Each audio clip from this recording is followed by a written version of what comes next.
രാവിലെയും വൈകുന്നേരവുമുള്ള അദ്കാറുകളിൽ 100 തവണ ചൊല്ലേണ്ട ദിക്റുകൾ തിരക്ക് കാരണം എണ്ണം പിടിക്കാറില്ല. അധികം ചൊല്ലാറാണ് പതിവ്. ഇങ്ങനെ ചെയ്യാൻ പറ്റുമോ എന്ന് ചോദ്യം. ഇവിടെ നമ്മൾ മനസ്സിലാക്കേണ്ടത് 2 തരം ദിക്റുകളുണ്ട്. അഥവാ കൃത്യമായി എണ്ണം നിശ്ചയിച്ച് പഠിപ്പിച്ചിട്ടുള്ള ദിക്റുകൾ. ആ ദിക്റുകൾ അത് എണ്ണം പിടിച്ചിട്ട് തന്നെ ചെയ്യണം. ഇപ്പോൾ സുബഹി അല്ല, നമസ്കാരത്തിന് ശേഷമുള്ള ദിക്റുകൾ, സുബ്ഹാനല്ലാഹ്, അൽഹംദുലില്ലാഹ്, അല്ലാഹു അക്ബർ തുടങ്ങിയ ദിക്റുകൾ, ലാ ഹൗല വലാ ഖുവത ഇല്ലാ ബില്ലാഹ് 1 തവണ, സുബ്ഹാനല്ലാഹ് 33 തവണ.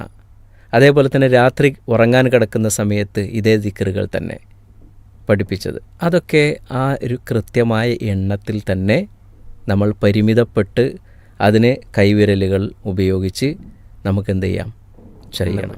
അതങ്ങനെ തന്നെ. ചിലത് 33 തവണ എന്ന് പറഞ്ഞിട്ടുണ്ട്, ചില ഹദീസുകളിൽ 10 തവണ എന്ന് പറഞ്ഞിട്ടുണ്ട്. അപ്പോൾ ധൃതിയൊക്കെ ഉള്ള ആളുകൾക്ക് ആ 10 തവണ എന്നുള്ളത് എടുക്കാൻ പറ്റും.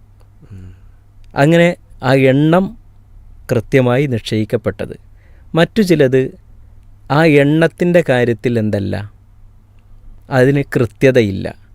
നമുക്ക് സാധിക്കുന്ന അത്ര എണ്ണം പറയും. ചിലപ്പോൾ ചില കാര്യങ്ങൾ ഇത്ര തവണ ചൊല്ലിയിട്ടുണ്ടെങ്കിൽ ഇത്ര പ്രതിഫലം കിട്ടുമെന്ന് പറയും.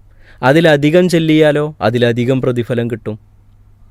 അതിൽ കുറവ് ചൊല്ലിയാലോ അതിനനുസരിച്ചേ പ്രതിഫലം കിട്ടുള്ളൂ. അങ്ങനെയുള്ള ദിക്റുകളുണ്ടാവും.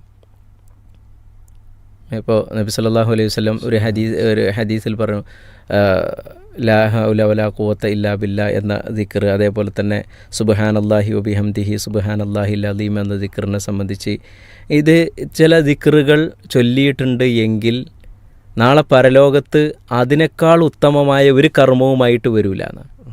ലാ ഇലാഹ ഇല്ലല്ലാഹു വഹ്ദഹു ലാ ശരീക ലഹു ലഹുൽ മുൽക്കു വലഹുൽ ഹംദു വഹുവ അലാ കുല്ലി ഷൈഇൻ ഖദീർ എന്ന് 100 തവണ ചൊല്ലിയിട്ടുണ്ടെങ്കിൽ അതിനേക്കാൾ ഉത്തമമായ ഒരു കർമ്മവുമായിട്ട് നാളെ പരലോകത്ത് ഒരാളും വരില്ല. ആരല്ലാതെ? അതിനേക്കാൾ കൂടുതൽ ചൊല്ലിയവനല്ലാതെ. അപ്പോൾ 100 തവണ ഇത് ചൊല്ലാൻ വേണ്ടി നബി പറയുകയും ചെയ്തു, അതിനേക്കാൾ കൂടുതൽ ചൊല്ലിയനെ ഇതിനേക്കാളും കൂടുതൽ പ്രതിഫലം കിട്ടുള്ളൂ എന്ന് പറഞ്ഞപ്പോൾ അതിൽ 100ൽ പരിമിതമല്ല എന്ന് നമുക്ക് മനസ്സിലായി. അങ്ങനെയുള്ള ദിക്റുകൾ ഉണ്ടാവും. അപ്പോൾ അത് നമുക്ക് ഇഷ്ടമുള്ള അത്ര ചൊല്ലാം.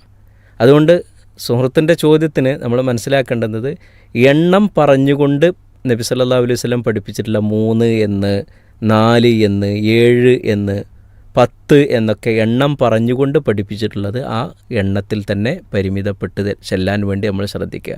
അതിൽ കൂടുതലൊക്കെ പറഞ്ഞിട്ടുള്ളത് അത് അധികരിപ്പിക്കാൻ വേണ്ടിയാണ്. അതിൽ കൂടുതൽ ആകാം, അതിനേക്കാളും കുറച്ച് കുറഞ്ഞാലും പ്രശ്നമൊന്നുമില്ല എന്നതാണ് മനസ്സിലാക്കേണ്ടത്. എന്നാൽ നമസ്കാര ശേഷമുള്ളത് അതത് കൃത്യമായിട്ടുള്ളത് തന്നെയാണ്. അതങ്ങനെ തന്നെ ചൊല്ലണം. അത് ആ എണ്ണത്തിനൊരു പ്രത്യേകതയുണ്ട്, അതുകൊണ്ടാണ് അതങ്ങനെ പറഞ്ഞിട്ടുള്ളത്. അങ്ങനെ എണ്ണം പറഞ്ഞുകൊണ്ടുള്ളത് അത് കൃത്യമായിട്ട് തന്നെ നമ്മൾ ചൊല്ലുക. ഇപ്പോൾ കുൽ ഹുവല്ലാഹു അഹദ്, കുൽ ഹുവ റബ്ബുൽ ഫലക്, കുൽ ഹുവ റബ്ബുൻ നാസ് 3 തവണ രാവിലെ, 3 തവണ വൈകുന്നേരം.